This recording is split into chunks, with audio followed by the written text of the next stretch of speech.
कलिंग की लड़ाई के बाद चक्रवर्ती सम्राट अशोक ने बौद्ध धर्म को क्यों अपनाया था, इसके बारे में पूरी जानकारी जानने के लिए वीडियो में शुरू से लास्ट तक बने रहिएगा।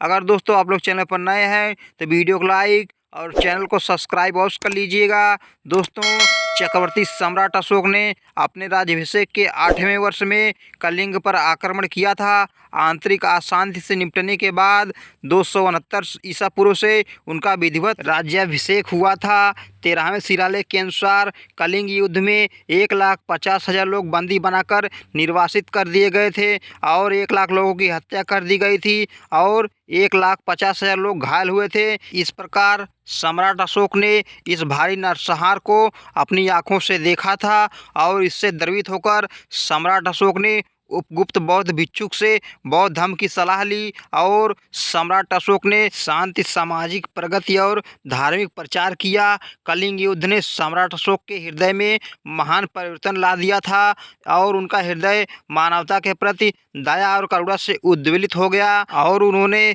युद्ध क्रियाओं को सदा के लिए बंद कर देने की प्रतिज्ञा ली। यहीं से आध्यात्मिक और धर्म का युग प्रारंभ हुआ था। उन्होंने महान बौद्ध धर्म को अपना धर्म स्वीकार किया। सिंहली अनुश्रुतियों की दीपवंश और महावंश के अनुसार सम्राट अशोक को अपने शासन के 14वें वर्ष में निगोध नामक भिक्षु द्वारा बौद्ध धर्म की दीक्षा दी गई थी। तत्पश्चात मुगाली पुत्र नित्स के प्रभाव से वे पूर्णतः बौद्ध हो गए थे।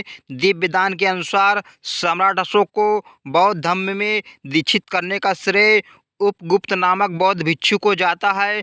सम्राट अशोक अपने शासनकाल के 10वें वर्ष में सर्वप्रथम बोध गया की यात्रा की थी। उसके बाद अपने राज्याभिषेक के 20वें वर्ष में लुम्बिनी की यात्रा की थी और लुम्बिनी ग्राम को करमुक्त घोषित कर दिया था।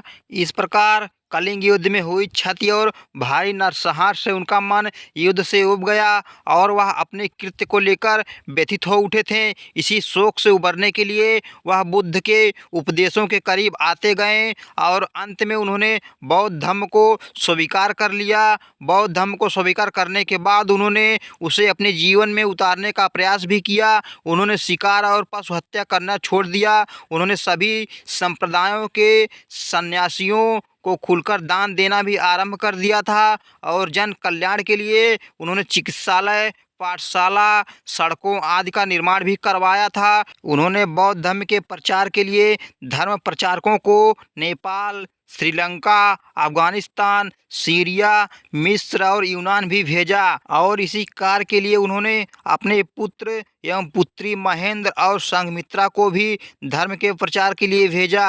अशोक के धर्म प्रचारकों में सबसे अधिक सफलता उनके पुत्र महेंद्र को मिली थी। महेंद्र ने श्रीलंका के राजा तिस्स को बौद्ध धर्म की दीक्षा से दीक्षित किए थे और तिस्स ने बौद्ध धर्म को अपना राजधर्म स्वीकार किया और उसने अशोक से प्रेरित होकर उसने स्वयं को देवनाम प्रिय की उपाधि दी। अशोक के शासनकाल में ही पाटलिपुत्र में तृतीय बौद्ध संगीत का आयोजन भी किया गया था, जिसकी अध्यक्षता नागोली पुत्र तिस्या ने की थी और यहीं से अभिधम्म पिटक की भी रचना हुई थी और बौद्ध भिक्षु विभिन्न देशों में भेजे गए, जिनमें अशोक के पुत्र महेंद्र एवं पुत्री संघमित्रा भी शामिल थे, जिन्हें श्रीलंका में भेजा गया था। अशोक ने बौद्ध धर्म को अपना लिया और साम्राज्य के सभी साधनों को जनता के कल्याण हेतु लगा दिया था।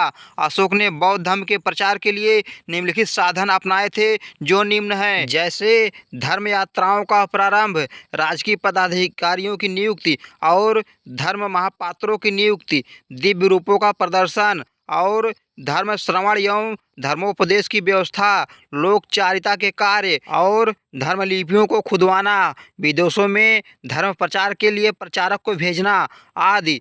अशोक ने बौद्ध धर्म का प्रचार का प्रारंभ धर्म यात्राओं से किया था। वह राज्याभिषेक के 10वें वर्ष बोध गया की यात्रा पर गए थे और कलिंग युद्ध के बाद आमोद प्रमोद की यात्राओं पर पाबंदी लगा दी थी और अपने अभिषेक के 20वें वर्ष में लुम्बिनी की यात्रा की और नेपाल के तराइन में स्थित निगलीवा में उन्होंने कनक मुनि के स्तूप को भी मरम्मत करवाई थी और बौद्ध धर्म के प्रचार के लिए अपने साम्राज्य के उच्च पदाधिकारियों को भी नियुक्त किया था। स्तंभ लेख 3 और 7 के अनुसार उन्होंने ब्यूस्ट, रज्जुक, प्रादेशिक तथा युक्त नामक पदाधिकारियों की जनता के बीच जाकर धर्म प्रचार करने और उपदेश देने का आदेश भी दिया था।